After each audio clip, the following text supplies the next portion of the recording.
Welcome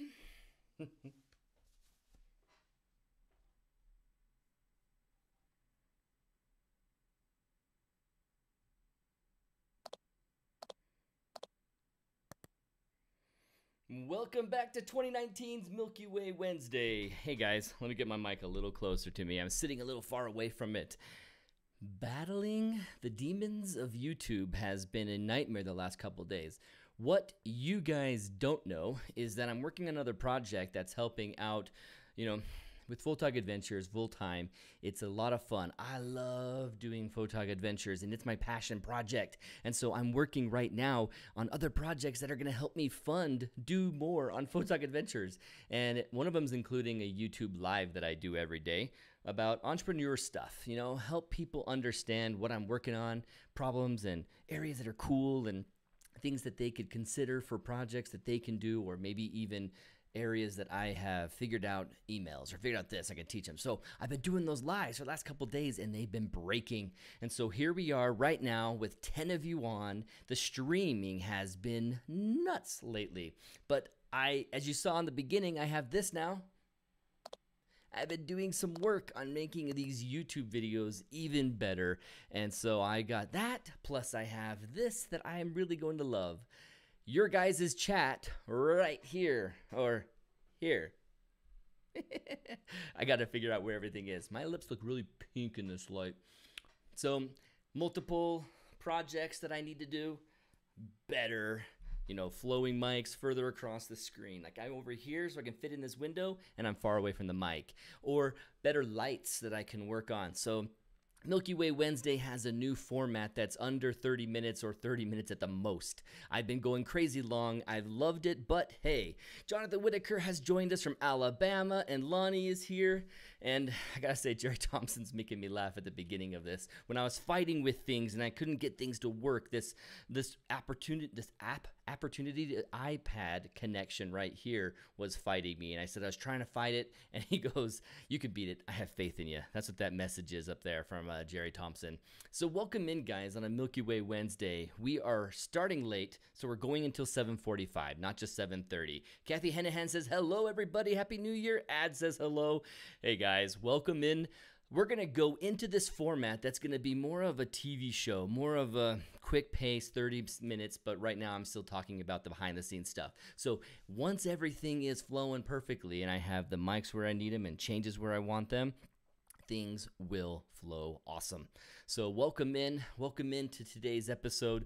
We are going to talk about something that is very, very, very cool, and it is the lunar eclipse that's coming up. We have a blood moon. It's also nearly a supermoon, or is a supermoon during it, and so it's just a fantastic it's a moment where we have a full moon that gets blocked by the Earth's shadow. And then let me pull up some information that we have that is very, very well written. And it's done by our very own Kirk Keyes.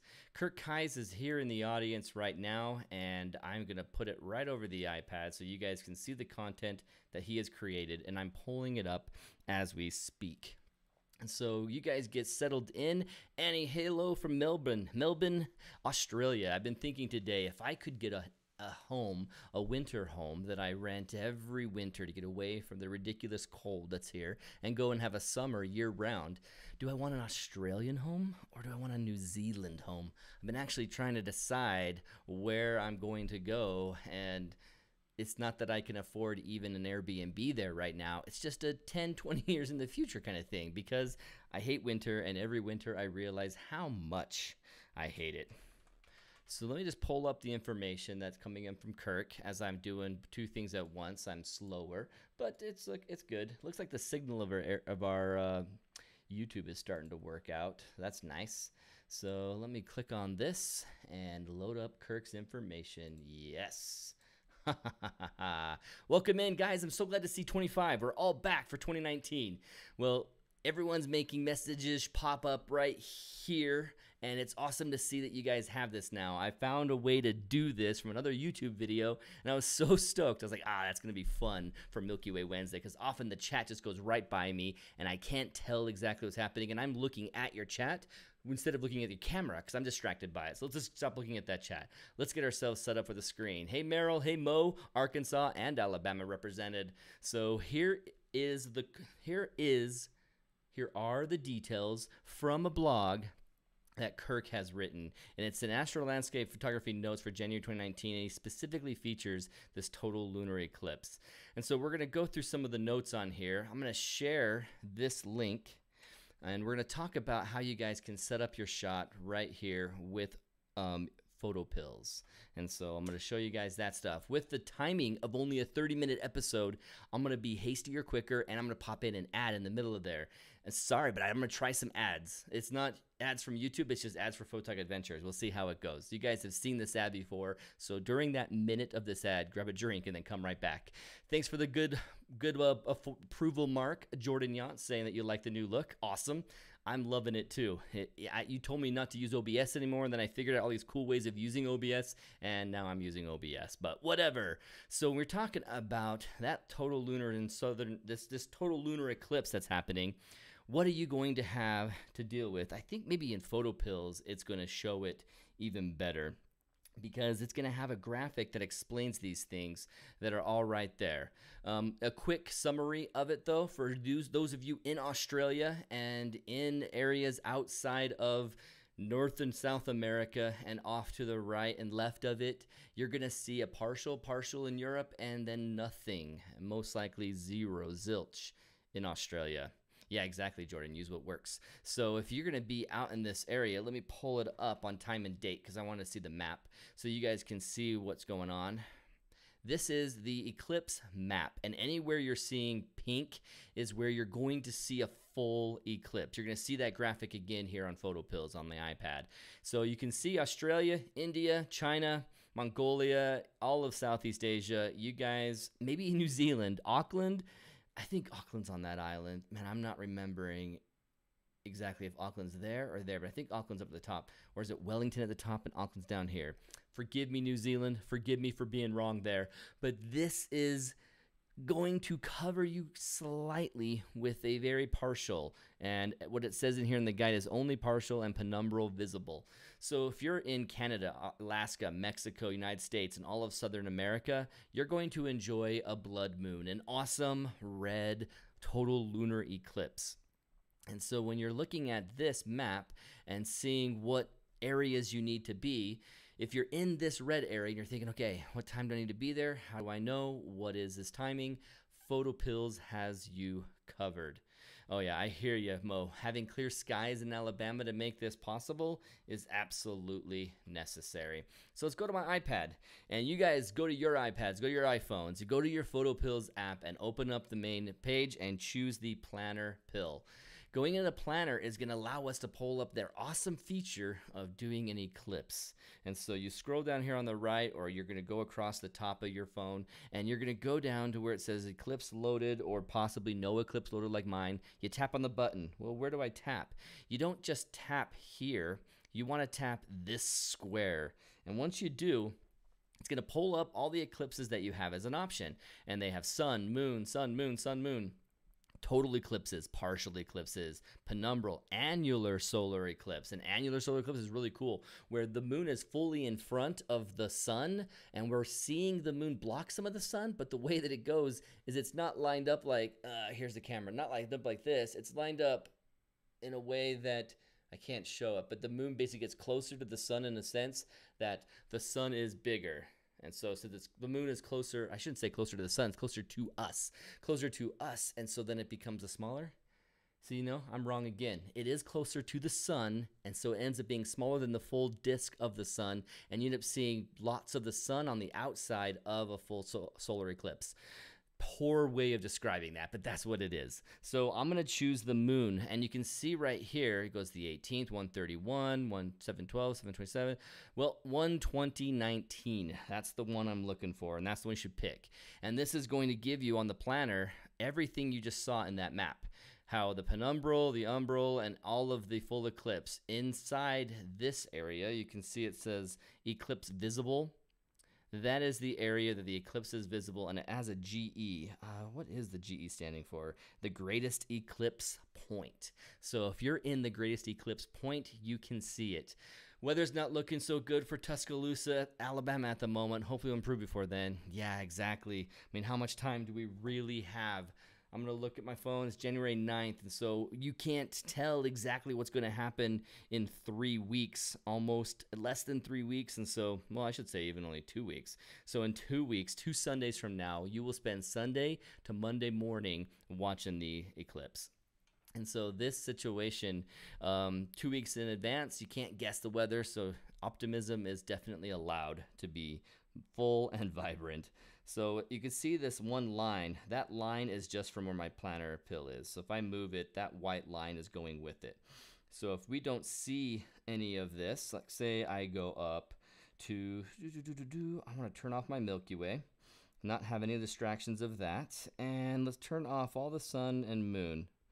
So that I only have my pin, and let's turn off my pin-to-pin geodetic. So now my red pin is just a pin. No more lines distracting from what we're seeing here.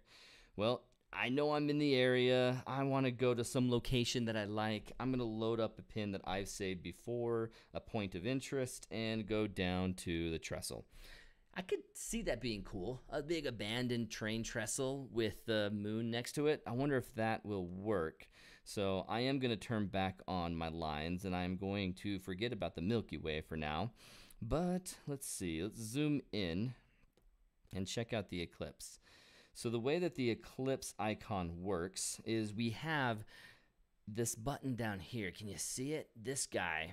This is showing me the times. It's going to begin and start going through at 8:34 to 9:42, 10:13, and 10:13 looks like it's when it's completely over, and then it starts working its way out. Well, watch this graphic. In fact, can I zoom in on this graphic for you guys? I can if I do something right here. Real quick, let's do it. Copy, and, well, no, let's not even change the pace. Let's just undo, and I am going to zoom in for you guys. And then make this big. So now you can see that graphic really big, and watch what happens as I go through the timeline. I'm just scrubbing the timeline down below.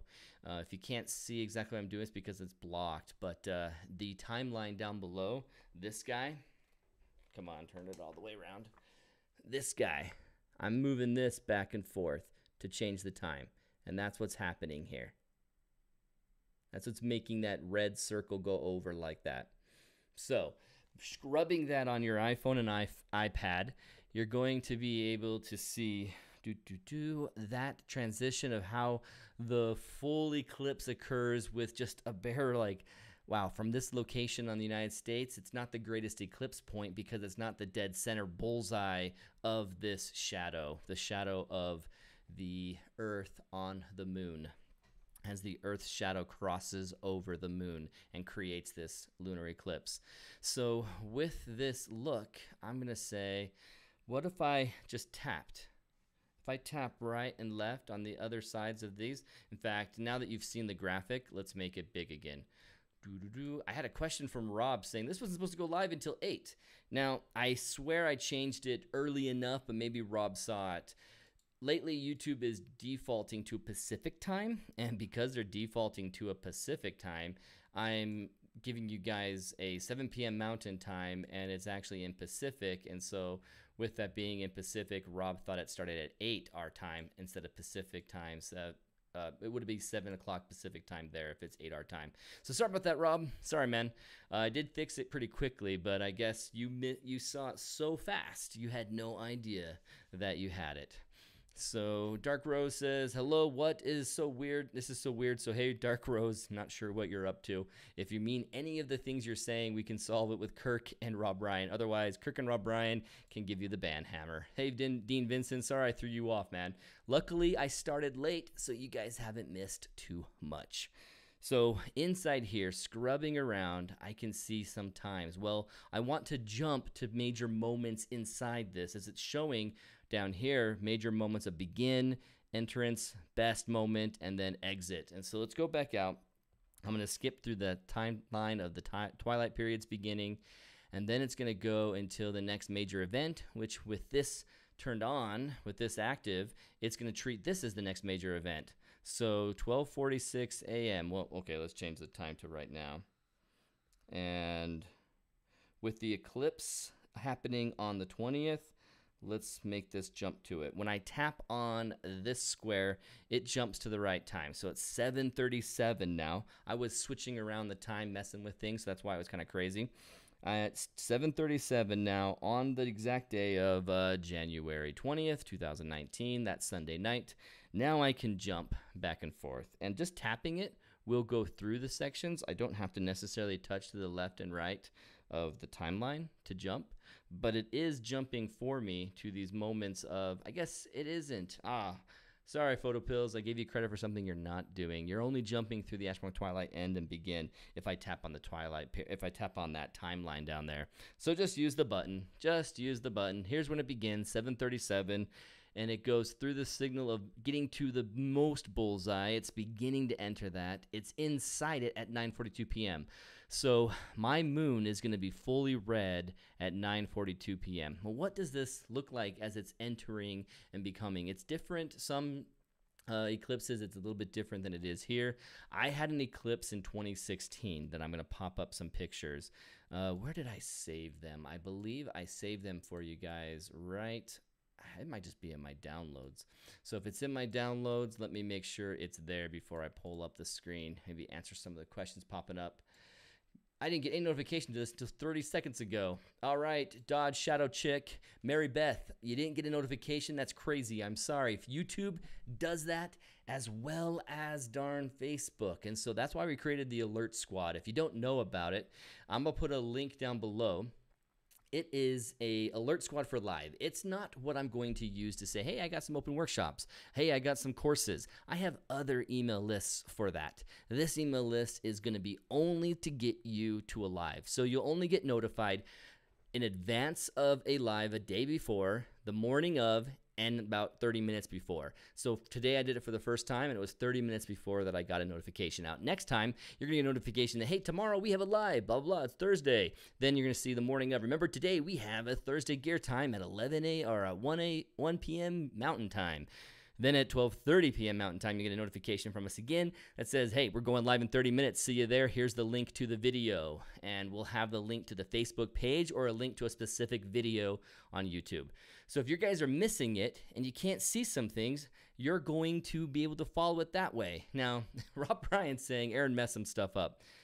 He is only claiming that I messed some stuff up because when I set up my original video for 7 p.m. Mountain Time, it was set for Pacific Time under YouTube's Under the Hood, and I changed that. So that's why. And good evening to you. Definitely good evening to you. So downloads. We are looking for the pictures. Yes. All right. Let's just use preview and see all of these, and I will show you guys my attempt of getting a blood moon total solar eclipse, lunar eclipse shot back in 2015. I think this is even 2015 in all honesty. So I'm going to drag this into the frame. Let me pull over here. You know what? My Finder window only wants to stay on that side. Well, I will change this. Let's pull this over to that desktop. So now you guys can see, and I can see you guys seeing that. So here's my preview. Go all the way down. Okay, here's what I was doing.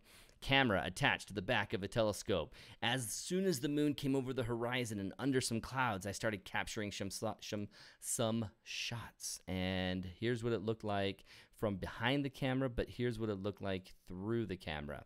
So with the clouds causing problems, I started seeing it. Well, when I started seeing the moon, you could see how that eclipse is just beginning. Just beginning. It's fantastic. I'm loving it. I'm seeing that I'm getting kind of a shadow of the earth on it. So a regular full moon is bright and vibrant, and it's yellower as we're crossing over. So when you saw that circle, in the smaller circle, this is in the big circle, but it's not in the smaller circle yet, where it's starting to get the umbra. I believe I'm saying it right. The umbra shadow of the earth on it. And so when it starts getting fully black, that's because it's starting to enter that point and starting to do like a moon phase, you know, a moon phase look. and I'm capturing this through the telescope. Clouds are starting to get in the way. I'm starting to just change my settings. You know, I'm like, okay, well, what can I see actually? Not much. So I start driving. I leave this area. If you guys were in our August workshop, you saw this area. We stopped right here and captured our first pictures for fun just as we drove down. It's like a tourist stop. And this is that one off the rest stop road on I-70 that you can hang out and see some beautiful pictures of just entering the area that has that San Rafael swell. And so it's a beautiful place. So I left here, drove back, and I was driving as far as I can but away from the moon, so I couldn't look and see if the clouds were up. So every once in a while I'd pull over, check it out. Okay, no, I can't see it. And eventually it got up and up and up and crossed over all those clouds, and I could see it again. And that's when I was able to capture these blood moon shots. Oh, it was cool. Not in focus. This is 2015 going through a telescope, and I'm hasty and rushing it. So this year I'm going to capture some better, clearer shots. And I'm still going to use that secret weapon. Well, not really secret weapon. You guys have better 600mm lenses there and to give you a better shot than this. But I'm going to use that again because I don't have a 600mm lens, not lenses. And so then when the moon starts pulling away and gets bright again, man, it just becomes an interesting picture, an interesting shot, not a normal moon phase look. So it's kind of fun to take a whole time lapse as it moves. Just understand this. Let's go back to photopills. Understand that as it's changing through, I'm going to hit this square again down here. As it's changing through, 9:13, let's see, let's go back. Let's move the timer back this way. So it gets the beginning of it. It starts having the shadow and it's redder, yellower. Then it gets really dark, and it's not until it's fully covered that it starts becoming this visible red. It gets more and more covered and it's just dark and half light, and then it becomes red because I don't really want to explain it without guessing, but it's just that light from the earth is starting to be visible instead of where it was so contrasty white that when it comes over, all you see is dark black. And then when it gets fully covered, you start to make out what light is actually still hitting the moon through the atmosphere, and it's kind of a reddish tint, and it's pretty amazing. So right here, it's 9:42. I'm capturing until the moon is going to come completely out of that shadow. And I'm looking at, I'm missing the button. 10:44, and it exits at 11:51 and 12:49. Well, what's the problem with a time lapse that's going to capture the moon, enter in, and exit the shadow? What is wrong or greater challenging than a solar eclipse? Can anyone think of it? A 600mm lens has more range than that. He asked, well, Alberto says, how could that be? Well, what happens here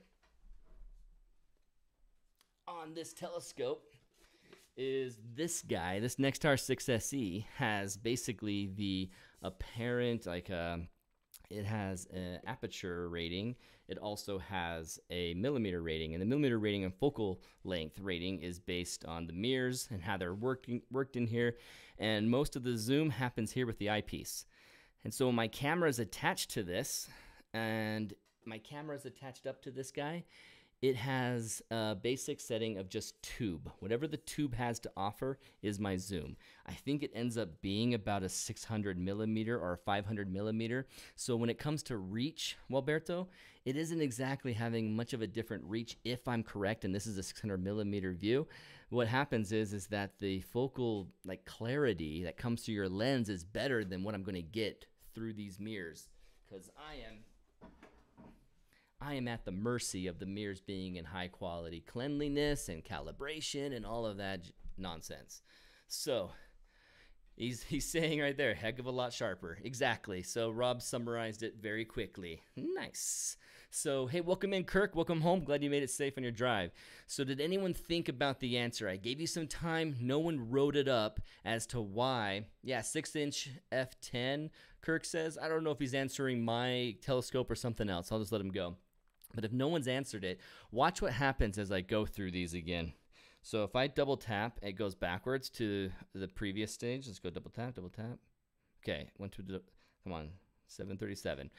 Watch this line right here. This is where the moon is at 737 if I'm standing right there. Watch where the moon goes. Next step, next step, next step, next step, next step. In shadow, out of shadow finally, all the way went from here directly east to southeast. And then it continues. If I wanted to go until the moon completely left and went back white, it's directly south. So I am going to be directly east to south.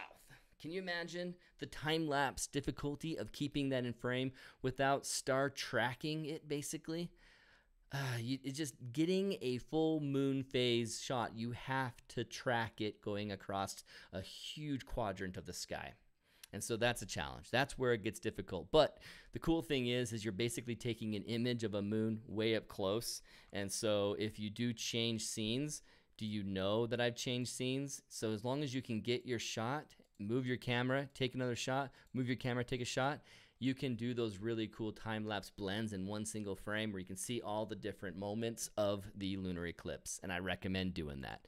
Any questions that you guys have on the PhotoPills planner feature? Because wherever you choose to be, it's going to show you where the moon is with the blue line. And that blue line always gives you information for where the actual moon is in the sky by azimuth. See how this 295.4 up here? It changes as I move this. I'm sorry. I'm pointing towards where it's going to be at precise sunset. I'm pointing towards this, the moon set and the moon rise. Right here is where it updates live and gives you the azimuth and elevation, which is great. And it does confirm that the phase is a supermoon, so that's awesome. This full moon is a supermoon. So we got the moon at 87, and it goes all the way down to 180. So it goes 100 degrees of difference. And so you can see the azimuth, but more importantly, you can see the elevation, and you can get an idea, okay, 35.42 degrees high in the sky, and then it gets as high in the south as about 70. So you will have other ways to plan exactly what your foreground is based on how high up in the sky. Remember the trick? Every fist is 10 degrees if you hold it out like this. So let me get in frame. Hold it out like this. In fact, I'll even transition to the chat because I love seeing that chat up here. So Kurt Kai says the Nexstar 6SE is a 6-inch f10 telescope, so that's a 15-24 millimeter lens in essence. So it's crazy good reach compared to a 600 millimeter lens, but it's not going to have the clarity like Rob Ryan pointed out. So here I am, full arm's length, looking down my arm. So imagine you are looking down my arm this way. Every fist is roughly 10 degrees. So if it's going to be 30, so 10, 20, 30, roughly, or you can do this. 10, 20, 30, moon's up here, and then goes all the way to 70, 40, 50, 60, 70. And that's not very accurate, but you can see what I'm saying. You can find out it's going to go from here to about here in the night sky. So you're going to have to work with that, work around it. So there's how you can plan with PhotoPills. Make sure you go into your eclipse guide down there at the bottom, and you can get it working. So I'm going to end Milky Way Wednesday with an extra step that I want to do in this every week. And you'll see how it's more like a TV show when I do it. So first, let's go to our first ad break, and I'll be right back.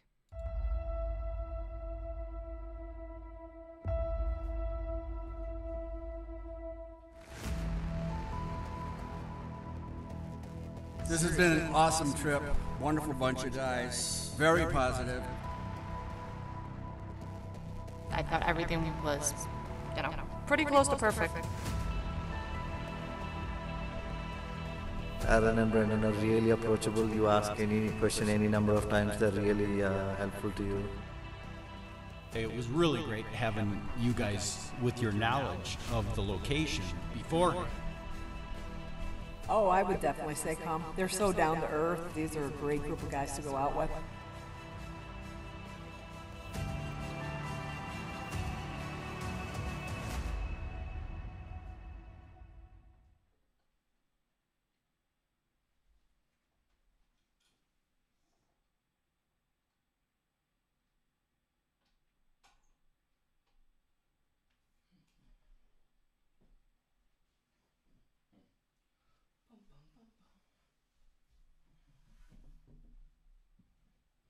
You guys can hear me, but can't see me.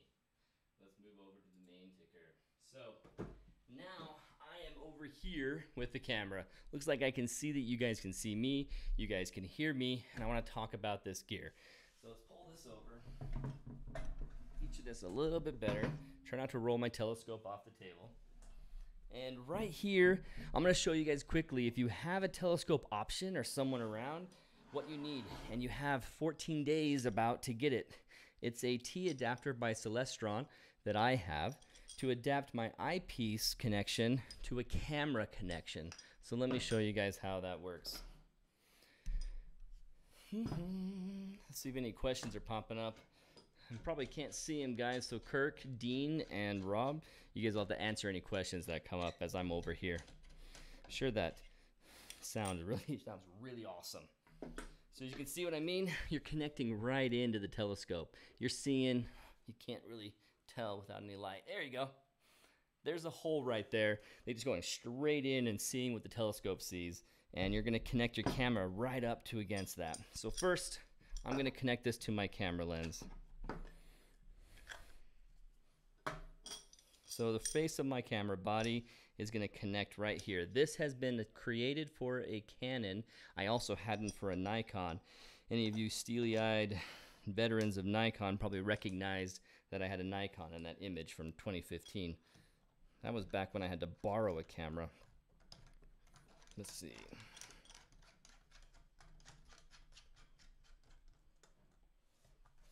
So then I hook up my telescope to my camera, and now when I look through my camera, should I have had a battery in here, I could have seen what the telescope sees. Now, in this room, it would see just texture on the wall and paint. But this is my tool for taking a shot of the moon, and I'm going to capture the lunar eclipse exactly like this. Maybe even with the Canon 6D, and use my 5D Mark IV with a long lens if I can maybe find one to borrow. Because having a 70-200, I can get a great shot. If I have a 70-300, a 400, 500, 600, they'd all be fantastic and much sharper than what I can get with this guy. It's just fun. It's just fun to plug my camera in here, and then I can take some time after the full moon. Well, it's a full moon. During the lunar eclipse, I can probably get some good shots of the actual sky, other cool deep sky objects when it's a little bit dimmed with the moonlight going down. But when it's full moon, full brightness, I won't see anything. So that was the end. I wanted to go through over there at the desk. We'll come over here at the table, and in Milky Way Wednesday, we'll keep it under 30 minutes. Not tonight, obviously, but for the most part, we'll keep it under 30 minutes, and we'll talk about all these things. Actually, did I make it? I think it's 7:46. I did do it in 30 minutes. Yes, it says streaming 32 minutes and 8 seconds, so I did it. We'll try and make this Milky Way Wednesday every week something faster for you guys to ingest. You know, it's not something that's a deep, long 1-hour video every time. You don't have to commit so much of your free time to it, but you can join me for it for 30 minutes and have a fun time. We'll talk about gear. We'll talk about things that I can teach here from this table, as well as from the desk and doing post-processing. So thanks again, guys. I don't have my toolkit set up right here that I can just quickly hit the button, so I'm going to walk away from the camera and say goodnight to you on there, and I'll see you guys tomorrow for Thursday Gear Time with Drew and Brendan.